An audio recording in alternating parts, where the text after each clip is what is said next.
আলাইকুম। প্রিয় দর্শক, নিশ্চয়ই আপনাদের প্রায় সবারই চোখে পড়েছে গত কয়েকদিন ধরে সামাজিক যোগাযোগ মাধ্যমে একটি খবর ছড়িয়ে বেড়াচ্ছে যে ঢাকা সেনানিবাসে স্থাপিত স্মৃতিস্তম্ভ শিখা অনির্বাণ নিভিয়ে ফেলা হয়েছে। শিখা অনির্বাণ কি, এটি আর নতুন করে নিশ্চয় ব্যাখ্যা করতে হবে না। এটি আমাদের মুক্তিযুদ্ধের সশস্ত্র বাহিনীর অদম্য সাহস এবং সর্বোচ্চ আত্মত্যাগের প্রতীক।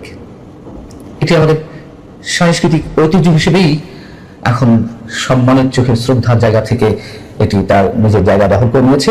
তো প্রথমে ভেবেছিলাম যে কত গুজবই তো ছড়াচ্ছে, এটিও সে ধরনের একটি গুজব বা ভেবেছিলাম। পরবর্তীতে যখন জানলাম যে না, বন্ধ রাখা হয়েছে, তখনও ধরে নিয়েছি যে প্রত্যেক স্থাপনারই তো রক্ষণাবেক্ষণের প্রয়োজন হয়, সংস্কারের প্রয়োজন হয়, হয়তো সেই ধরনের কোনো কাজের জায়গা থেকে এটি বন্ধ রাখা হয়েছে। তারপরেও নানান আলোচনা থেকে মনে হলো যে নিজে একটু খোঁজ খবর নেই, আইএসপিআর এর মাধ্যমে যোগাযোগ করবো অথবা ভিতরে যারা আছেন সেখান থেকে খোঁজ খবর নেব। তার আগেই দেখলাম ইংরেজি দৈনিক দ্য নিউ এজ একটি খবর প্রকাশ করেছে মঙ্গলবারই। সেখানেই দেখছি যে খোদ আন্তঃবাহিনী জনসংযোগ পরিদপ্তর আইএসপিআর থেকে জানানো হয়েছে শিখা অনির্বাণের শিখাটি জ্বালানো বন্ধ রাখা হয়েছে। কারণ কি? নিউজের পক্ষ থেকে জানতে চাওয়া হয়েছিল, লিখিতভাবে আইএসপিআর যেটি জানিয়েছে তা হচ্ছে মধ্যপ্রাচ্যের সাম্প্রতিক অস্থিতিশীলতা এবং এর ফলে সৃষ্ট বৈশ্বিক জ্বালানি পরিস্থিতির পরিপ্রেক্ষিতে বাংলাদেশ সরকার বেশ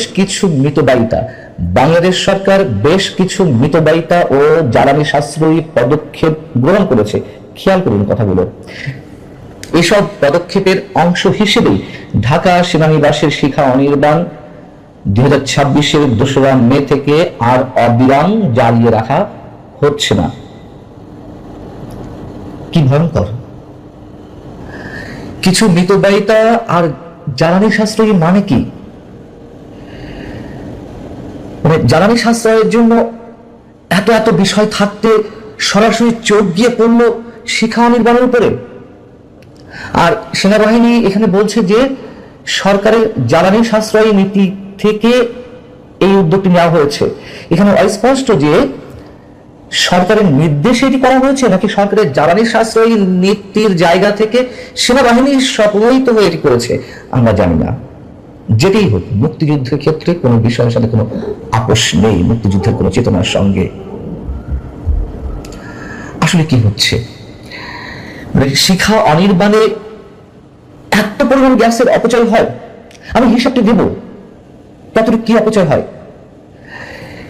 এবং এই ধরনের কথা শুনলে সেটি সরকারের নির্দেশনা হোক আর যার নির্দেশনা হোক, যে কারোরই মনে প্রশ্ন জাগতে পারে এর পেছনে বিশেষ কোনো উদ্দেশ্য আছে কিনা। ডক্টর ইউনূস যে রিসেট বাটনে প্রেস করতে চেয়েছিলেন তা নয়, তিনি তো প্রেস করেছিলেন। এটি তারই কোনো অংশ কিনা, যে হিসেবটি দিতে চাচ্ছিলাম সেটি একটু দিই। ধরুন একটা বাসা বাড়িতে আমরা যে গ্যাসের চুলা ইউজ করি, যদি শুধু ডাবল বার্নার হয়, তাতে প্রতি মাসে খরচ হয় প্লাস মাইনাস প্রায় 121 ঘনমিটার। আর শিখা অনির্বাণটি প্রজ্বলন রাখতে প্রতি মাসে খরচ হয়, আমি যতদূর জেনেছি, 2500 ঘনমিটার। অর্থাৎ একটা বাসা বাড়িতে যে ডাবল বার্নার চুলা ইউজ করা হয় সেরকম মোটামুটি হয়তো 18 থেকে 20টি চুলার সমান, মাত্র 18 থেকে 20টি ডাবল বার্নারের চুলার সমান। প্রতি ঘনমিটারে কয় টাকা খরচ হয়? আবাসিক ক্ষেত্রে 9 টাকা, আর বাণিজ্যিক ক্ষেত্রে 30 টাকা।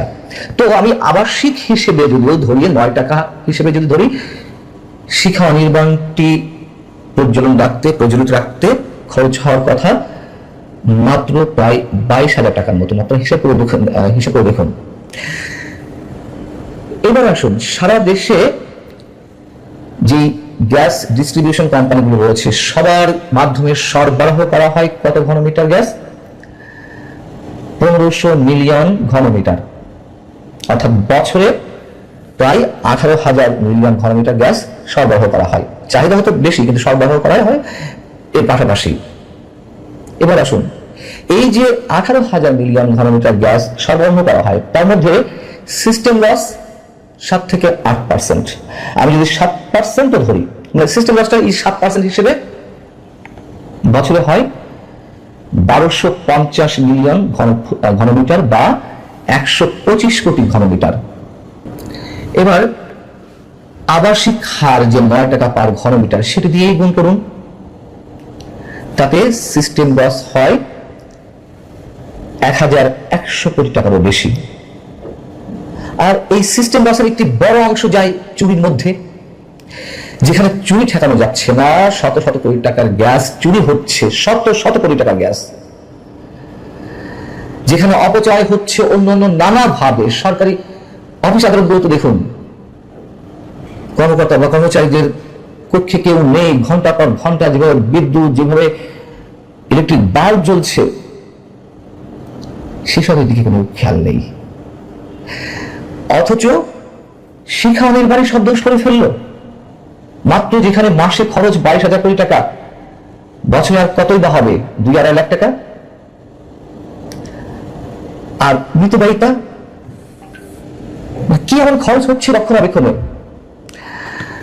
আইএসপিআর আরো যেটি বলছে যে, তারা দাবি করছে শিক্ষা অনির্বাণের অবিরাম প্রজ্বলন সাময়িকভাবে বন্ধ রাখার বিষয়টি কোনোভাবেই এর ঐতিহাসিক গুরুত্ব বা প্রতীকী মর্যাদাকে ক্ষুণ্ণ করে না।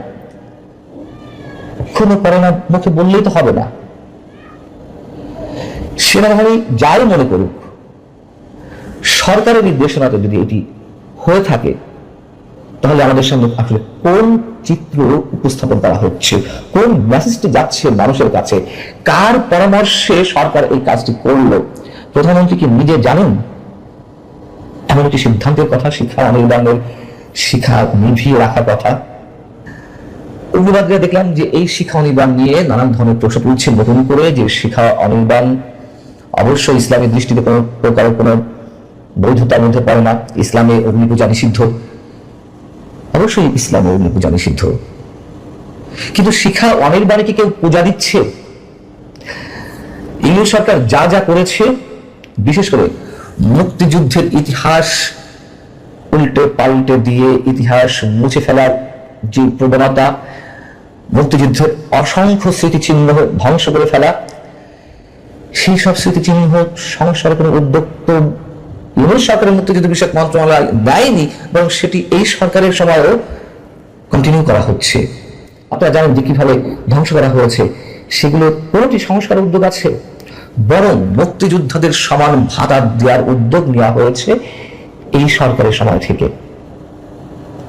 এদিকে চারিদিকে আন্তর্জাতিক জঙ্গি সংগঠন আইসিস কিংবা তালেবানের যে পতাকা, সেই পতাকার যে আদলে পতাকাটা ছেয়ে গেছে দেশের বিভিন্ন স্থান। জামায়াতে ইসলামী এবার দলীয়ভাবে শহীদ মিনারে ফুল দিল। জামায়াতে আমির কি বলছিলেন, যে এটি রাষ্ট্রীয় আচার, তাই আমরা এটি পালন করতে এসেছি। মানে রাষ্ট্রীয় আচার, তারা এখন বিরোধী দলে, এই জন্য তারা এটি পালন করতে বাধ্য হচ্ছে। তারা আন্তরিকতার সঙ্গে কিংবা শ্রদ্ধার জায়গা থেকে এখনো এই জায়গাটি, এই বিষয়টি বিশ্বাস করে না।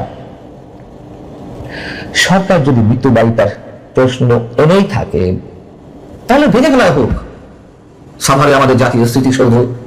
কারণ ওটিও তো রক্ষণাবেক্ষণে অনেক টাকার প্রয়োজন হয়। মুক্তিযুদ্ধ সংক্রান্ত যে নানান স্থাপনা আছে, এখনো পর্যন্ত টিকে আছে, সব ধ্বংস করে ফেলা হোক। সোহরাওয়ার্দীতে চিরন্তন শিখা, সেটিও নিশ্চয় বন্ধ করে ফেলা হবে।